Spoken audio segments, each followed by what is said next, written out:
Hi everyone, Velvet here, and I have some stories for you today. But before we get started, can you please do me a huge favor and like, comment, and subscribe? It'll help the channel out and it'll get you more videos like this. Let's get to it. And our first one comes from Suspicious Fruit 243. Am I the beehole for refusing to tattoo at my cousin's wedding? Throwaway because I'm not sure if my family uses Reddit. So, a little background. I am a tattoo artist. I've done an apprenticeship the first year of tattooing, and I worked as a tattoo artist for 4 years now, and opened a studio recently. Me and my family are invited to a wedding that is taking place in another state. My cousin is marrying, and we got the invitation a few months ago. Time has moved forward, and now the wedding is a week away. Out of the blue, my cousin, let's call him Matt, texted me with something along the lines of, "You're gonna tattoo me at my wedding day." I was a bit confused as I never thought of bringing my equipment, since I also didn't plan a guest spot or anything. Guest spots is a tattoo artist working at another studio for a few days or weeks, mostly in a different area to grow a clientele. I jokingly asked if he has a machine, as I'd hoped he wasn't serious. He then just asked if I don't have one, and that one machine wouldn't take up all that much space to take with, right? I replied that I don't plan on bringing my equipment, that in fact contains more than just a machine. Color, hygiene stuff, stencil, that's the purple stuff you put on the skin, then trace the tattoo with the actual needles, etc, etc. And that I'm not prepared to tattoo at a wedding, of which I don't know anything about, layout of the location, its inside/outside, and so on. He then said he had planned on this, and that it would mean a lot to him both to get to tattoo on his wedding day, and that I'd be the one to tattoo him. Remember that this is the first time I'm hearing this. I again tried to explain that I don't feel comfortable with that, and that it's quite short notice as I work until me and my brother fly over to attend the wedding, and the tattoo needs to be designed first, right? He saw my message but didn't reply anymore. This morning, my mother called and she was furious. She asked why I couldn't pull my shite together and just tattoo Matt. I told her what I previously told Matt as well, but she didn't want to hear it. She just said it would mean a lot to her and Matt's family if I do that, and that it could be my wedding gift, and then she hung up. Whoa, what's her deal? And tattoos aren't easy, and it's an art. You need to be in the right frame of mind to do art, and this is permanent art. You need, you know what I mean? You gotta be in your element. You can't be at a loud wedding with people having fun and drinking and all this craziness going down. You will lose focus, and this is a permanent piece of art going on your body, so I don't know what your mother's deal is. I talked to my brother about it, and he just shrugged it off and said, "It would be nice of you though." I'm unsure what to do now. As I said, I'm not really comfortable with the whole situation, especially because I've never been guest spotting, so I had never had to travel, let alone get on a plane with my equipment. But is it selfish? I mean, it would mean a lot to apparently everyone, and I'm just saying no? Edit. I do have an actual wedding gift already. They sent out a wish list with the invitations. There was a spot that said artwork because they recently moved into a bigger house, and apparently they want random artwork to decorate. I oil painted them a painting I sent several days on, so I also don't plan on giving him a voucher as a gift. Maddie doesn't have any tattoos as far as I know.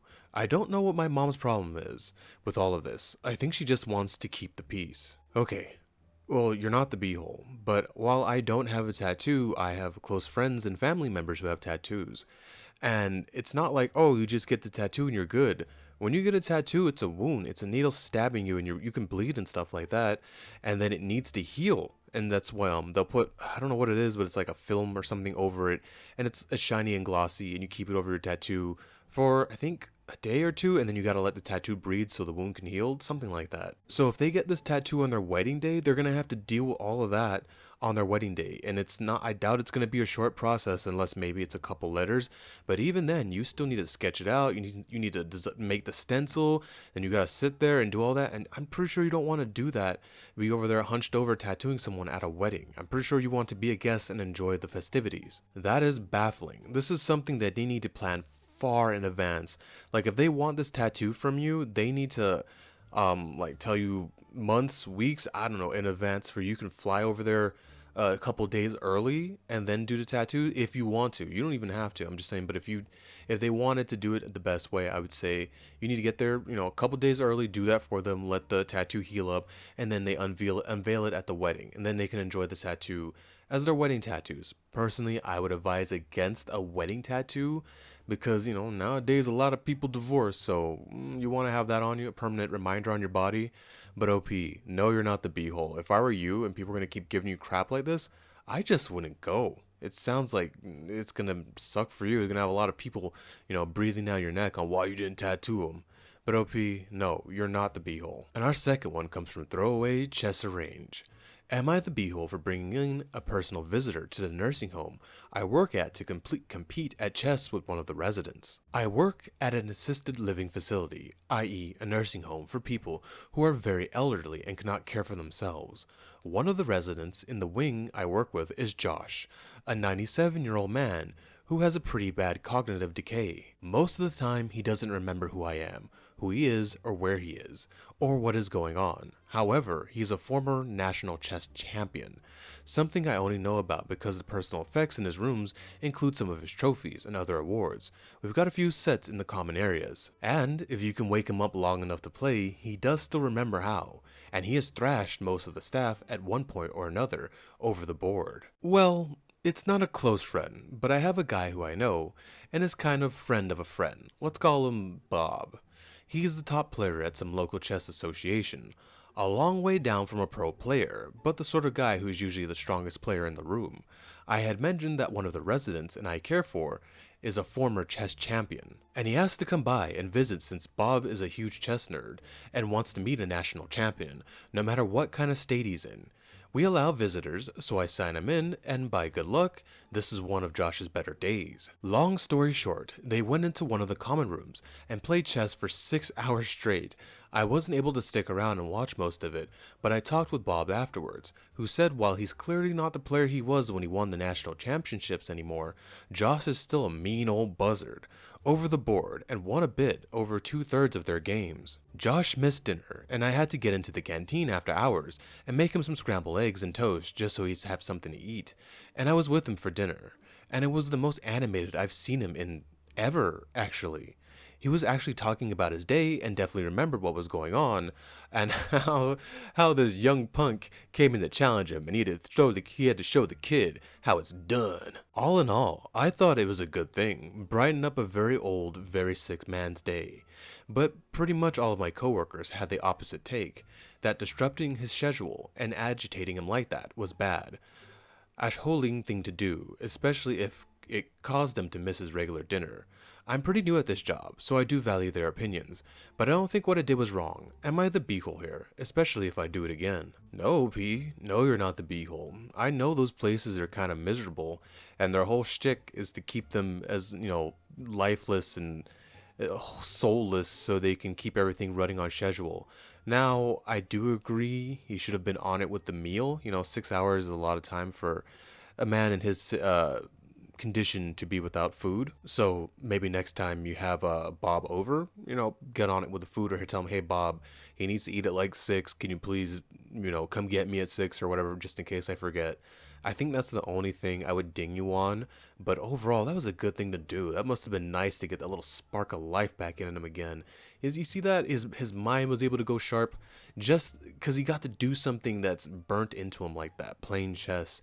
He was happy, he's animated. That was a good thing. There's no way that's a bad thing. So my only complaint, like I said, is just be careful with the food next time. And that's about it. So no, P. No, you're not the beehole. And our final one comes from top tier users. Am I the beehole for not telling my sister she can stay with me? All names are changed. I, a 41-year-old male, live near my younger brother Frank, his wife Julie, and our parents. My younger sister Eden lives out of state. My family mostly communicates via Facebook group. A few weeks ago, Eden puts on Facebook group that she's bringing her family, 4 in total, to visit in 2 weeks' time. She doesn't say this, but we all know she's short on cash and the trip will be a big expense for them. While the message comes in, I don't respond right away.